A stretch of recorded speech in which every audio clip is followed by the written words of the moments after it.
Programa Fala Carlão. Oferecimento Bradesco. Contrate crédito rural e concorra a tratores 0 km. Olá, pessoal. Este é mais um Fala Carlão. E o Fala Carlão, você já sabe, é sempre na prateleira de cima do agronegócio brasileiro. Ele é engenheiro agrônomo, formado lá em Jaboticabal. E quem diria, foi indicado para estar aqui pelo RG, que é um exalquiano da última prateleira. Ô, Fernando Godoy, muito obrigado pela sua presença aqui, viu, querido? Eu que agradeço, Carlão. Obrigado, um prazer enorme estar aqui. Acompanho seu canal, eu vi que passa muita gente importante. Aí eu cheguei meio que de paraquedas aqui no seu canal e estou super à vontade de bater um papo contigo. Paraquedas nada. Vocês que acompanham aqui o Fala Carlão, vocês vão saber como que vale a pena você acompanhar essa entrevista do começo ao fim. Se você não gosta de vídeo, você já está sabendo que você pode acompanhar essa entrevista no nosso podcast do Fala Carlão, que está em todos os principais podcasts aí do Brasil. É o seguinte, o Fernando Godoy, ele é agrônomo formado, né, lá em Jaboticabal, como eu acabei de falar, mas o pai dele é piracicabano, formado aí na Exalc. Como é que é essa história? Explica esse enigma aí, Fernando. O enigma. Não, aquele dilema, né? Quando a gente termina o colegial, o que eu vou fazer da vida? Muitos sabem, mas muitos também não têm a mínima ideia. E eu era um desses, eu queria jogar futebol, eu já programava desde os 14 anos, mas na época acho que os cursos eram muito chato, né? Ciência da computação, não tinha os cursos que tem hoje de design, de game, de inovação. Uhum. E meu pai, exalquiano, foi estudante, depois professor, só que o meu irmão do meio, o Alexandre, que é o da cerveja, ele já fazia Jaboticabal, Unesp. Só que ele voltava, né, de fim de semana, eu ainda estava no colegial, contando as histórias dele, né, de futebol, de cerveja, tudo. Eu falei, putz, eu quero sair de casa. Então era muito bacana a perspectiva. E na dúvida entre jogar futebol, fazer educação física, mexer com um computador, eu fui fazer agronomia, né? E foi aí. Óbvio, né? Tinha tudo a ver. Mas assim, um curso, mesmo eu não atuando na área, Carlão, eu atuei 1 ano só, entrei, depois que me formei, tinha um programa de trainee na época da Adubos Trevo. Eu passei nesse programa, eu fui para o Sul. Então, eu trabalhei 1 ano como agrônomo. Mas assim, faculdade excepcional, os amigos mais ainda, uma experiência, assim, sensacional, né? Acho que a agricultura, o agro, né? Que segura esse país até hoje. Então, eu sou fascinado pelo agro, mesmo não atuando, mas ainda mantenho contato e a gente acaba fazendo projetos aí. Mas com meu pai, foi assim, acho que era o sonho dele que um dos filhos estudasse e seguisse o caminho, mas pegou 2 filhos aí que acho que queriam sair de casa e tocar o barco de outra maneira, né? Ô, Fernando, agora esse barco seu é legal aqui. Eu já tenho várias entrevistas que eu falo com vários executivos aqui, e antes da gente falar que o cara é fundador disso, o cara é presidente daquilo, a gente sempre conta a história aqui da vida mesmo do cidadão. Você tem uma dessas histórias boas, né? Conta aí para nós. Oh, bacana.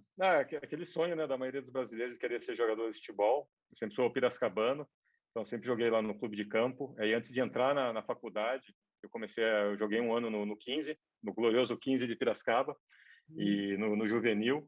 E aí fui para Campinas, para o Guarani, treinando escondido do meu pai, porque eu estava em plena época de vestibular. Só que aí eu passei, né, na Unesp, meu pai falou, você vai estudar, não vai jogar futebol. E aí fui lá, Unesp, bacana, jogar futebol de salão, joguei para o time da Unesp também. E aí, quando me formei, quando fui trabalhar na Trevo, me mandaram para Campo Mourão, Paraná. E por causa da cooperativa da Come, o pessoal lá, cara, é apaixonado por futebol.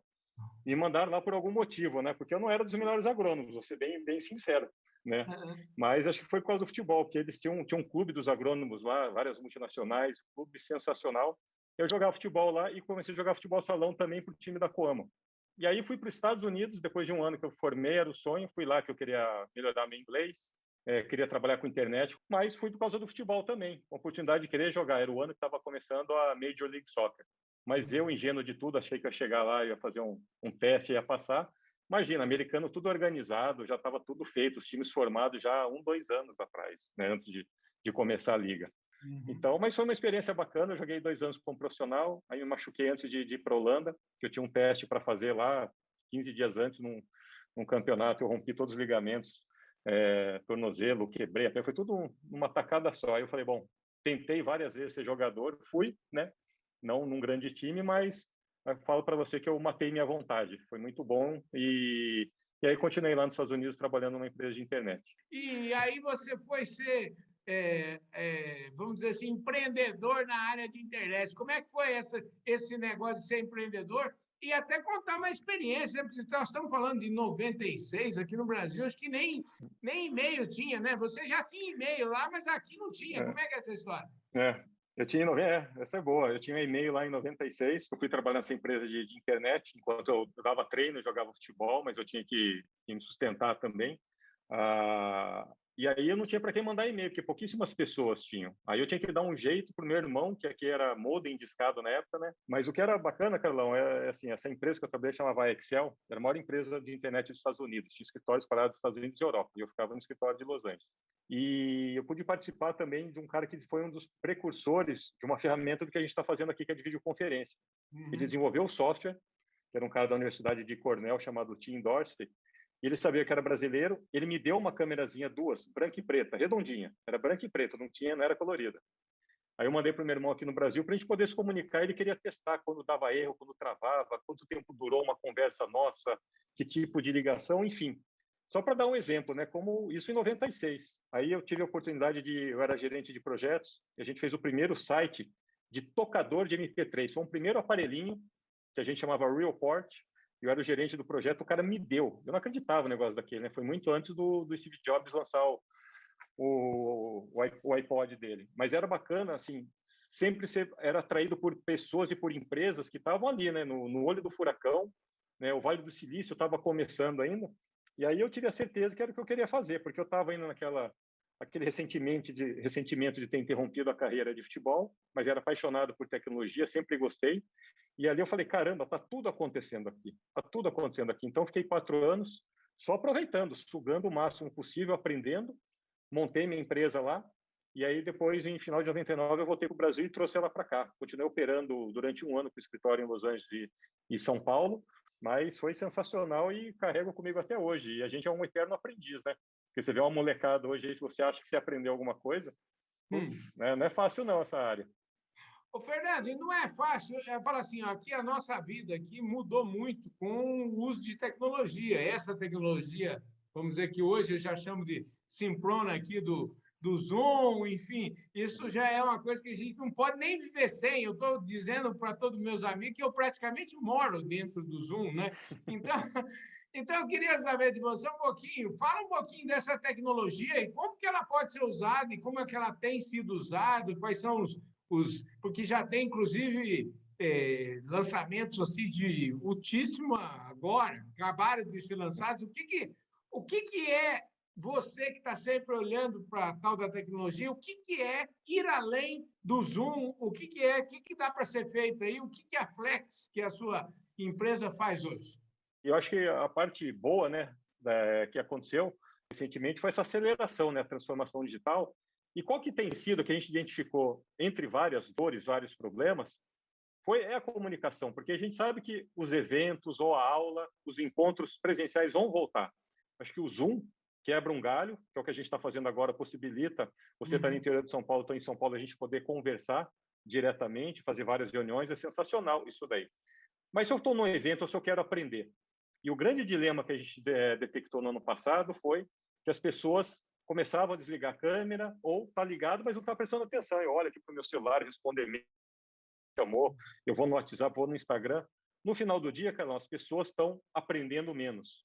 E a gente criou uma plataforma que é baseada em toda a nossa experiência em tecnologias imersivas, seja de realidade aumentada, virtual, gamificação, 3D. Então, a gente criou um mundo virtual, que é um ambiente 3D, que é uma sala de aula, né, no primeiro modelo. Só que como é que a gente conversa? Você tem o professor, o instrutor, porque serve para as empresas também. Ele transmite o vídeo, só que eu e o Carlão, a gente entra com o nosso avatar, a gente customiza, que é um game. O Carlão vai lá, monta do jeito que você quiser. Algo muito parecido com você ou não. E aí eu vejo o Carlão, se eu me aproximo de você, eu converso. Tem um áudio 3D, tem um som espacial. Se eu me afasto de você, o som vai sumindo. Aí eu avistei outros 2, 3 colegas nessa sala. Você vai andando com as setinhas aqui do teclado e você anda, como se fosse um game, mas é uma sala de aula. E no meio do caminho, o nosso instrutor resolve avaliar o nosso conhecimento. Então, ele aplica uma atividade gamificada, um quiz, que você tem tempo para responder. Quem acertar e acertar mais rápido pode ganhar mais pontos. E no final do dia eu ganho um prêmio, reconhecimento. Só que tudo, Carlão, acontece no mesmo ambiente. E se eu sou um agrônomo, eu tenho lá, eu posso colocar um trator em 3D e eu vou com o meu avatar, eu posso entrar dentro do trator, ligar, saber como é que aciona, ou vejo como é que é o motor. A gente já fez para uma empresa, em realidade virtual, como é que a raiz absorve nutrientes. E não tinha como colocar o agrônomo embaixo da terra, concorda? E não vai adiantar nada colocar o agrônomo embaixo da terra, o agricultor, e a gente fez em realidade virtual. Então, essa experiência você não consegue fazer em sala de aula. Então, a gente resolveu um monte de problemas, que é fazer o aluno ou o colaborador participar da reunião, interagindo, conversando, fazendo networking, descobrindo conteúdos lúdicos, e tem lá o instrutor dando aula com a câmera dele, tirando as dúvidas das pessoas. Então, a gente levou um próximo passo. Isso se chama metaverso. O que é o metaverso? É você colocar uma série de tecnologias onde você diminui, você encurta a distância entre o nosso mundo físico e virtual. E a gente entende que essa tecnologia chegou para o ensino, para a capacitação, porque é um grande problema, né? As escolas aí, 2 anos basicamente perdidos de aula. Então, a gente acredita que isso daí vem realmente para inovar, para as pessoas comunicarem melhor, interagirem melhor. A gente só não vai apertar a mão aqui. Então, a experiência é melhor. Então, isso é o que a gente está fazendo nessa plataforma chamada Flex Universe. Show de bola, gente. Olha aí, para vocês aí que estão nessas multinacionais aí, que tem um monte de problema com comunicação, tá aqui, gente. Vocês procuram lá a Flex Universe, que vocês vão ter tudo lá na mão, vocês vão gostar, viu? Fernando é craque. E, ó, o Fernando é craque, mas não é só nesse mundo das startups, de tecnologia, ele é craque, ó, ele é craque do mundo real e gosta de tomar cerveja e gosta de cerveja. Vamos falar agora, vamos falar sobre cerveja, porque você também é empreendedor aí na área de cerveja. Vocês viram aí que outro dia eu entrevistei aqui o Gustavo Barreira, que é o CEO lá da Companhia Brasileira de Cerveja Artesanal, e o nosso querido entrevistado de hoje, ele que é o homem aqui, ele é acionista lá, viu, gente? Então é o seguinte, como é que é essa história, Fernando? Como é que a cerveja entrou na sua vida?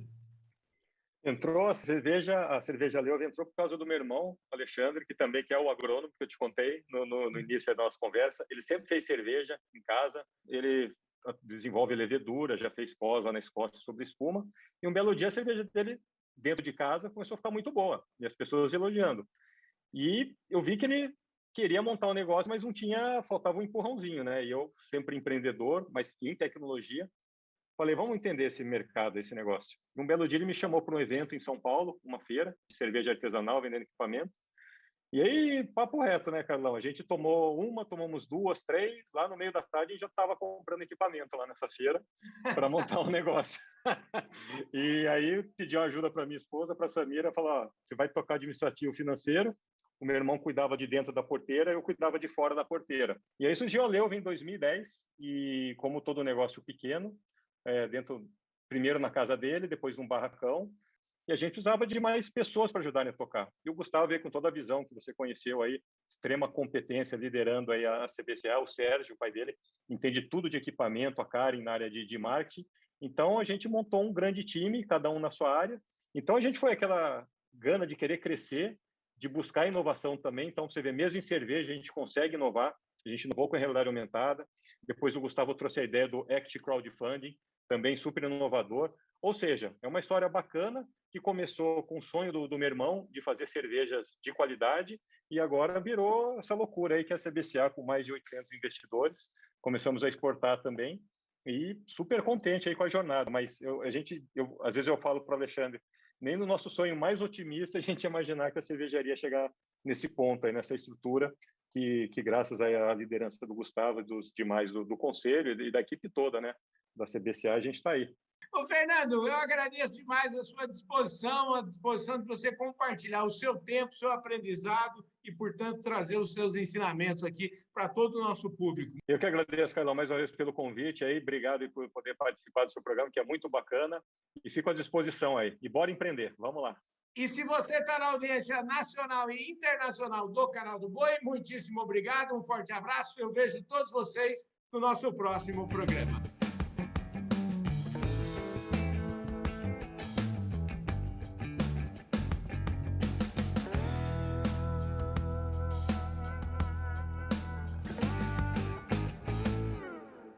Programa Fala Carlão. Oferecimento Bradesco. Contrate crédito rural e concorra a tratores 0 km.